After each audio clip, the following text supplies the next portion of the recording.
So like I said, thank you all for coming. It's an absolute pleasure to be here. My name's James, and I'm currently an acting academic English manager for RMIT Vietnam, based in Ho Chi Minh City. I'm extremely passionate about teacher well-being, how to cultivate and nurture it so teachers can be even more valuable than they already are. All too often, I think institutions spend most of their time and resources on looking after students, which of course is important. However, teachers can be neglected at times. I'm sure most of you would argue that this isn't the case in one particular school or country, but worldwide.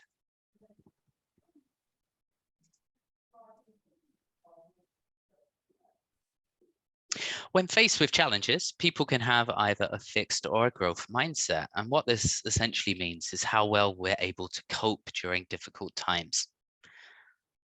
I'd like you to draw your attention to the quote at the bottom of the screen.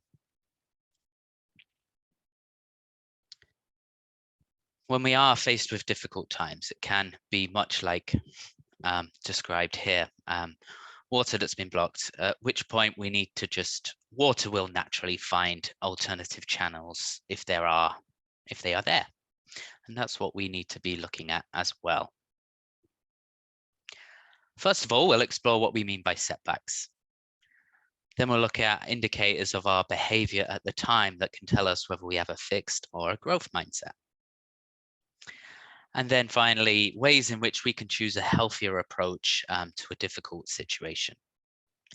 While this workshop is aimed at teachers and managers, it will include situations that are relevant both inside and outside of the classroom.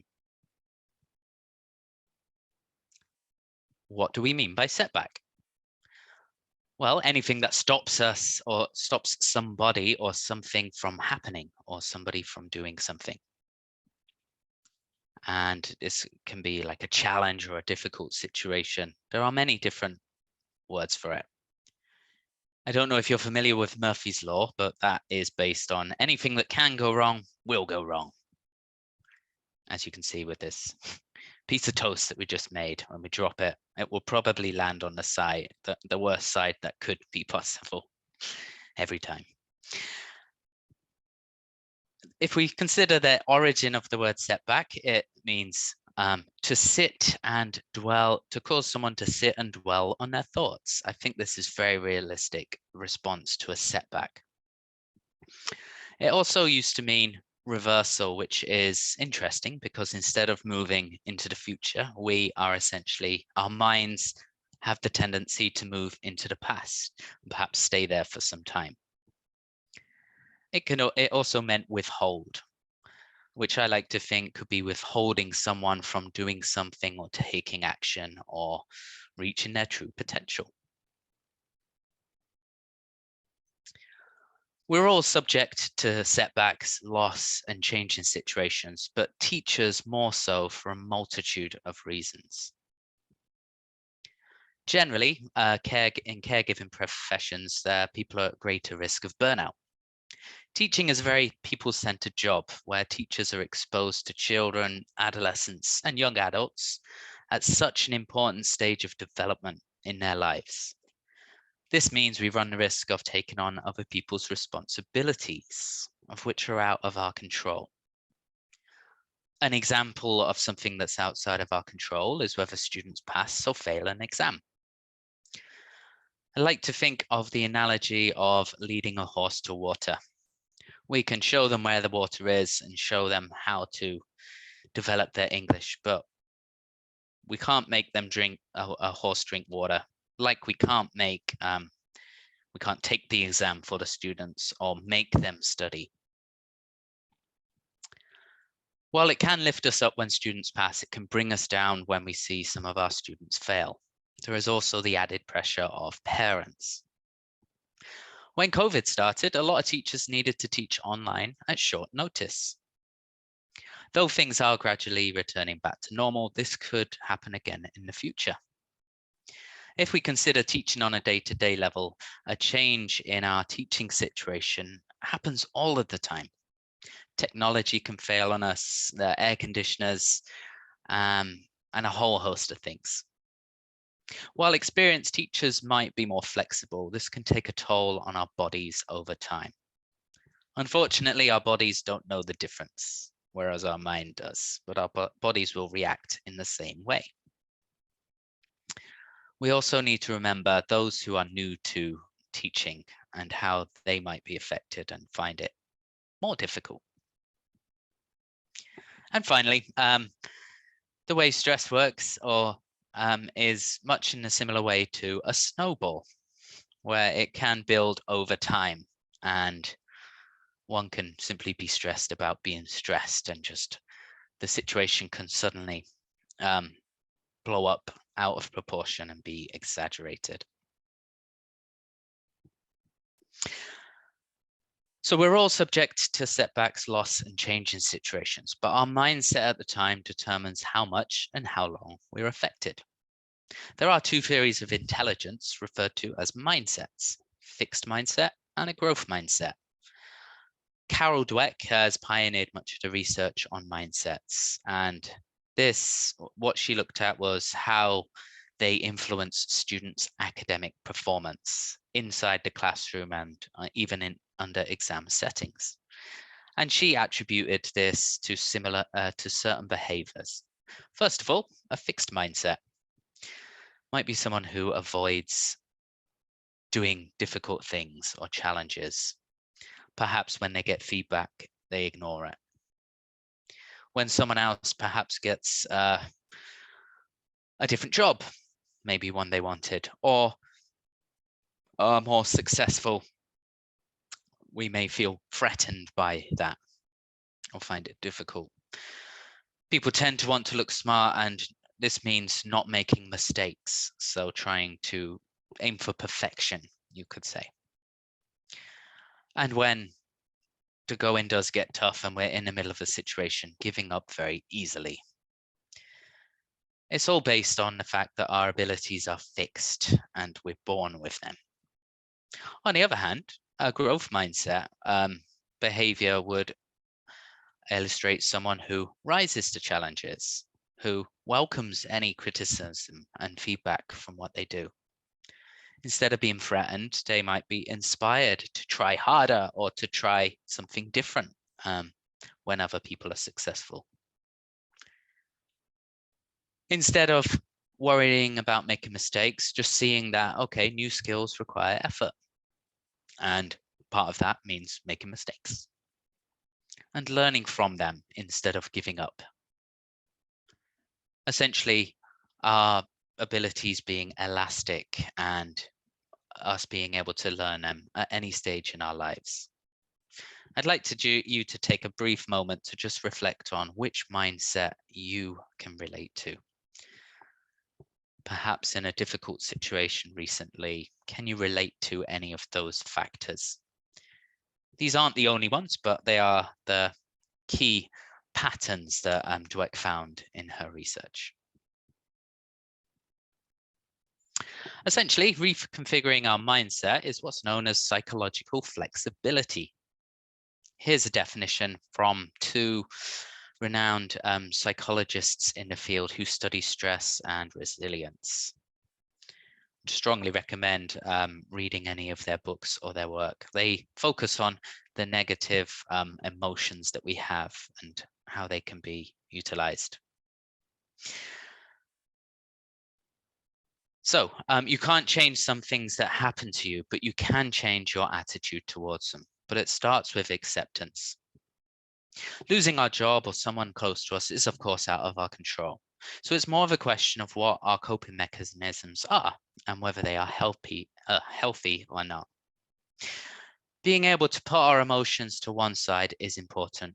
If we don't, react in response to our feelings and run the risk of being irrational or impulsive. It's not to say ignore any bad feelings, but to at least recognize them and be able to see them as feelings. So how can we cultivate a growth mindset? First of all, everything you do is your responsibility. Even if someone asks you to do something, the decision to do it and how you do it is ultimately your responsibility.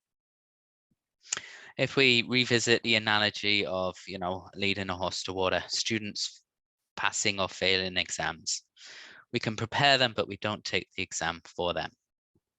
Essentially, things you don't do would be students not following advice you gave them or studying as much as you had wished. Being able to see this is crucial. As mentioned before, instead of moving backwards, it's more useful to move forwards. What this means is imagining putting ourselves in the future as opposed to the past. How often do we tell ourselves the same stories? I was never any good at music, or so I was told. I asked my teacher when I was in high school if I could take a higher class, and he said no, because I wasn't very good and I didn't study it before. A few years later, I did a music degree. I had a growth mindset, you could say. More importantly, these stories have a powerful consequences on our confidence. How we respond and when people approach us with challenges or tasks can also be useful. Notice certain phrases that people use, or what I like to call anchors. For example, oh, I'll do it when I finish this project. I would, but after I finish this term. Perhaps phrases you might hear from teachers. These are anchors because they hold us back from action. Like anchors stop a boat or a ship from moving.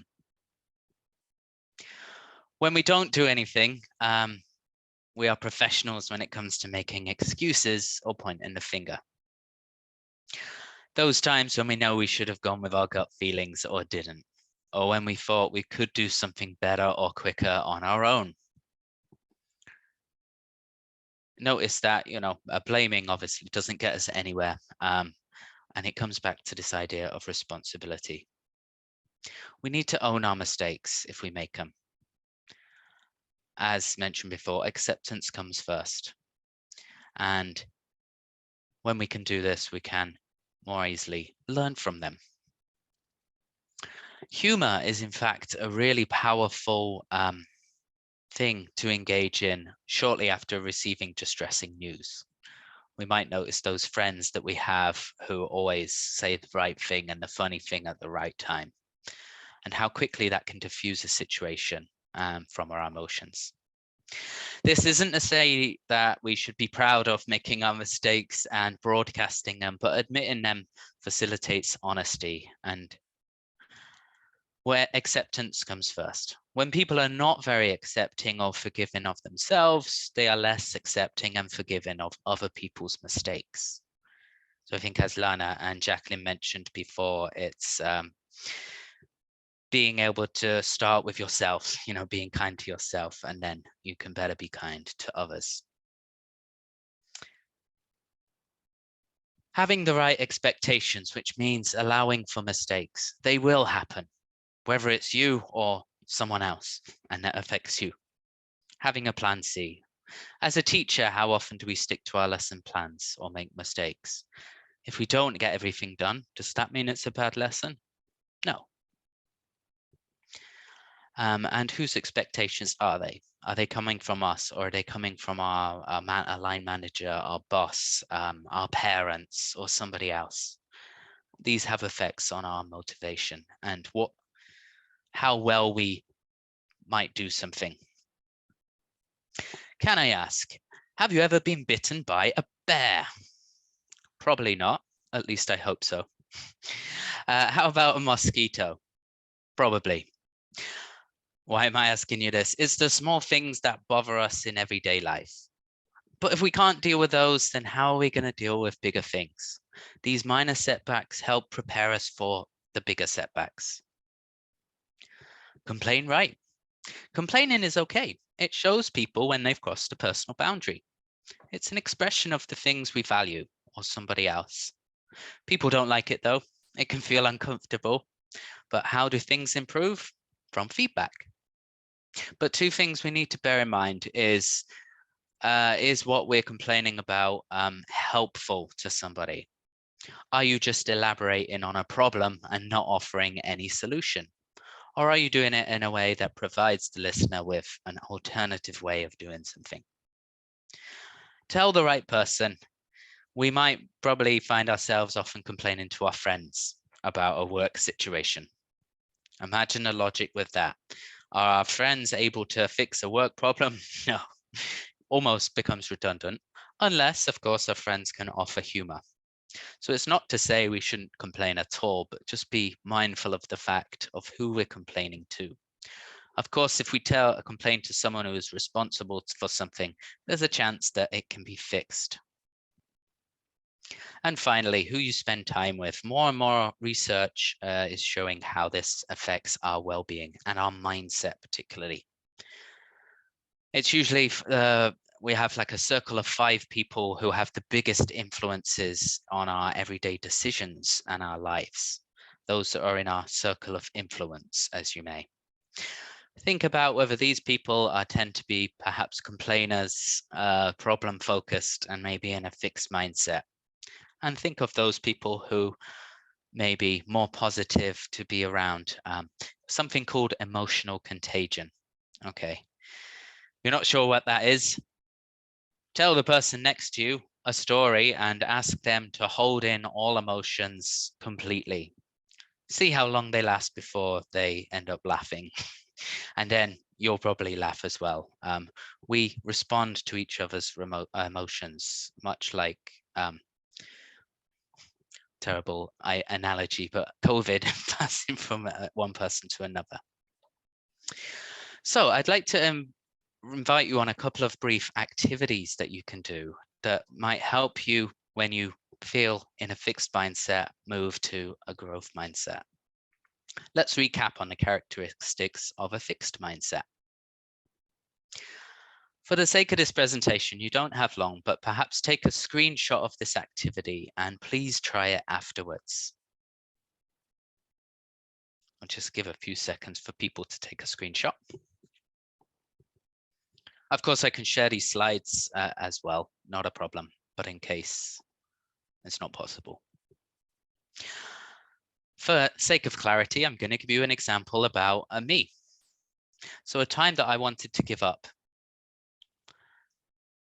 I've just been trying to finalize a mortgage in the UK for the past 18 months, and I was asked to prepare and send documents to the UK at very short notice, in less than a week.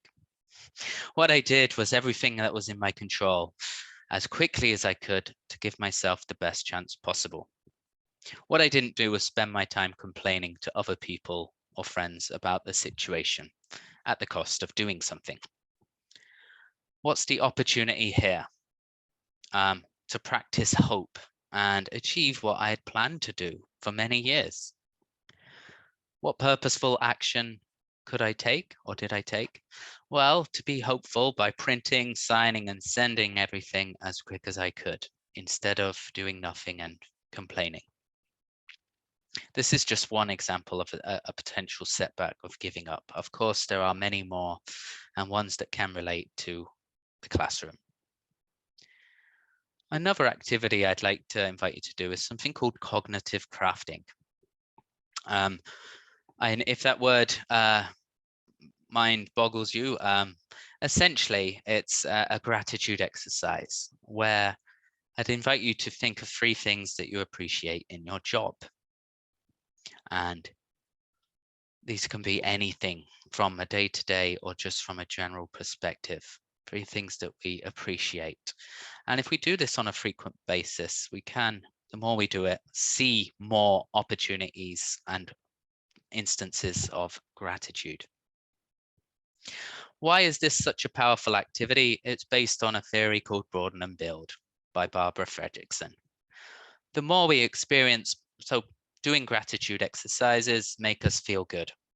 The more positive emotions we experience, the bigger our perspective is. It broadens our perspective. We can see more opportunities as well. On the other hand, if we experience more negative emotions, we tend to have more of a limited perspective. And this means we don't see the opportunities that we can do. Imagine when you're having a bad day and you find yourself saying, everything's going wrong today. It's that particular mindset that is representative of this.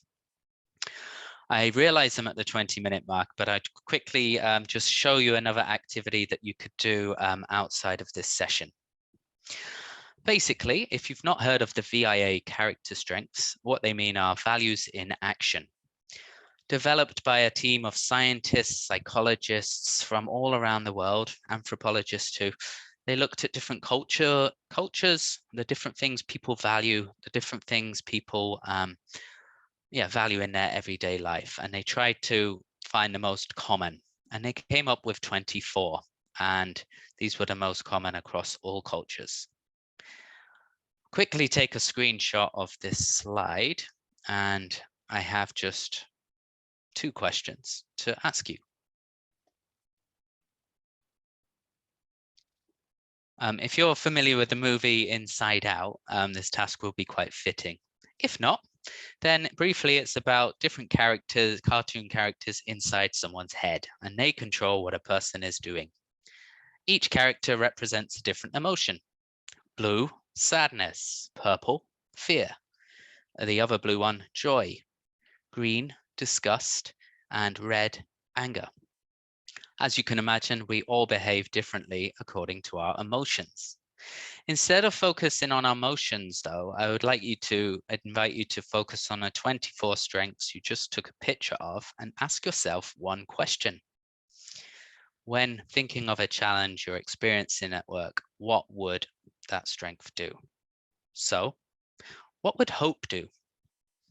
It would do everything that's in my control to give me the best chance of success. What would kind do? It would act in a way that builds positive relationships around ourselves.